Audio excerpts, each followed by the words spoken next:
Capítulo 5. Como es fácil de comprender, esa noche no pude dormir, a pesar de la botella de martel que me tomé para apaciguarme un poco. En mi insomnio llegué al extremo de considerar la posibilidad de disculparme con Pérez H. y hasta preparé una explicación del triste suceso que dejara a salvo mi honor y hasta cierto punto el de la señora González, doña Cholita, que después de todo era la que me había metido en el aprieto. Con esto, mis compañeros me hubieran perdonado automáticamente, pero los planes que hice durante la noche se disiparon en la mañana cuando se presentó en mi cuarto el capitán Pantoja, ayudante de la presidencia, con una cita de Vidal Sánchez para las 12 del día, en el castillo de Chapultepec. Contesté que asistiría gustoso, y mientras desayunaba en la Flor de México, llegué a la conclusión de que aunque Pérez H. no hubiera robado el reloj de Marras, no por eso dejaba de merecer el castigo que yo le había impuesto, ya que toda su vida se distinguió por su conducta inmoral. En los periódicos leí que mis compañeros habían felicitado al presidente y que éste había dicho, entre otras cosas, que México había dejado atrás la etapa de los caudillos, lo cual constituía un golpe directo al finado.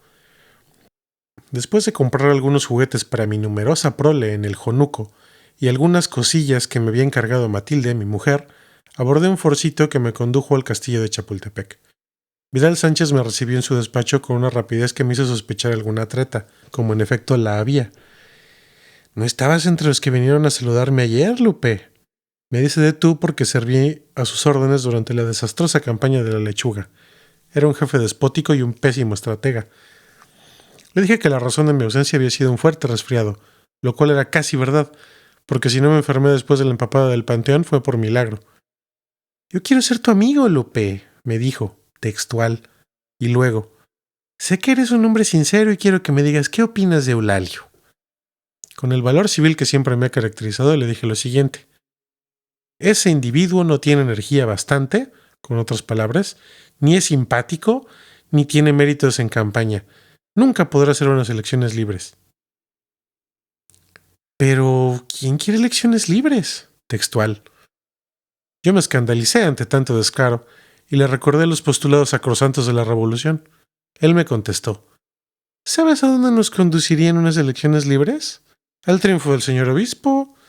Nosotros los revolucionarios verdaderos, los que sabemos lo que necesita este México tan querido, seguimos siendo una minoría. Necesitamos un gobierno revolucionario, no elecciones libres».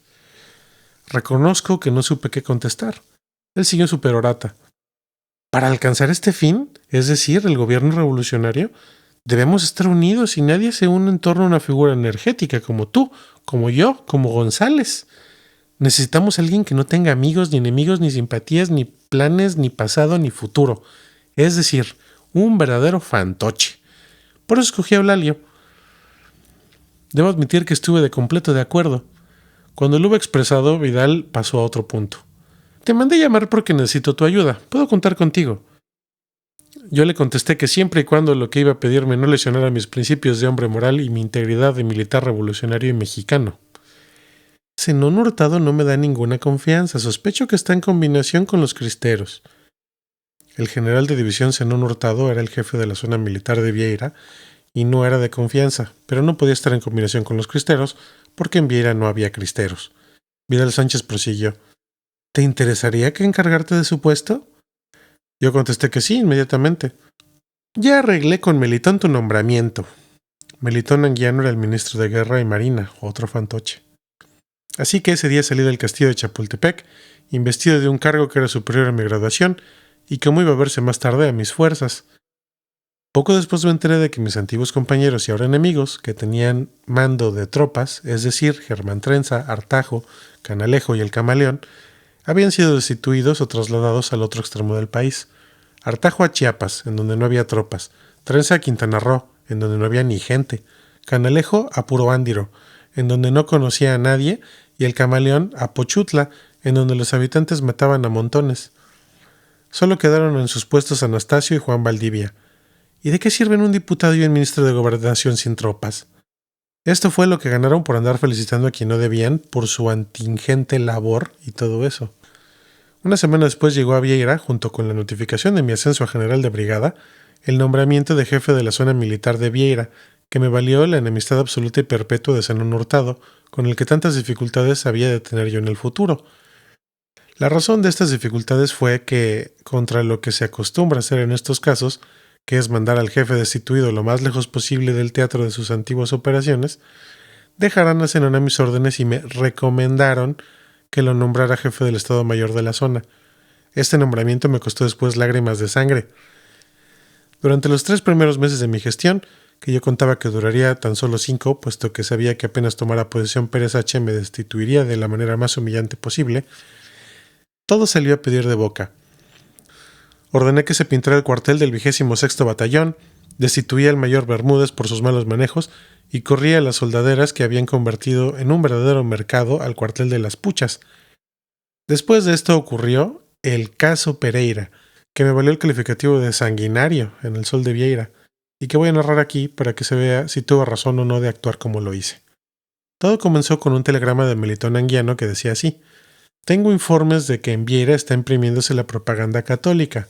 Colabore con el Ministerio Público y tome las medidas que considere pertinentes.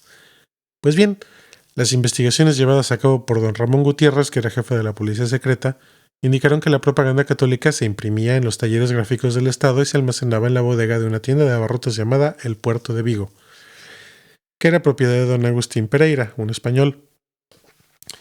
Con una compañía de infantería hicimos varias aprehensiones en los talleres y, habiendo dejado a los detenidos a buen recaudo, me dirigí a mi automóvil con don Ramón y un asistente al puerto de Vigo, que estaba rodeado por otra compañía de infantería.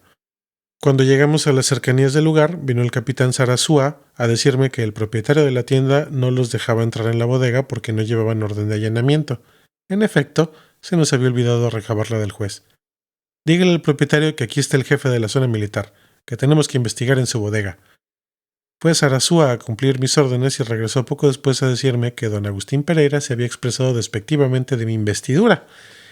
Bastante alterado, debo confesarlo, bajé del automóvil y entré en la tienda. Repítame lo que le dijo al capitán si es tan valiente, le ordené. Don Agustín Pereira estaba enloquecido, echando espumarrajos por la boca. En vez de repetirme lo que le había dicho al capitán, tomó una longaniza y me la arrojó en la cara. El capitán Sarasúa sacó la pistola por lo que pudiera ofrecerse, pero yo no. Lo único que hice fue conminar perentoriamente al alienado hispano, que en vez de obedecerme, empujó una enorme jarra de vidrio repleta de chiles en vinagre que estaba sobre el mostrador, haciéndola volcarse, despedazarse en el piso y bañarnos con sus contenidos a don Ramón, al capitán y a mí.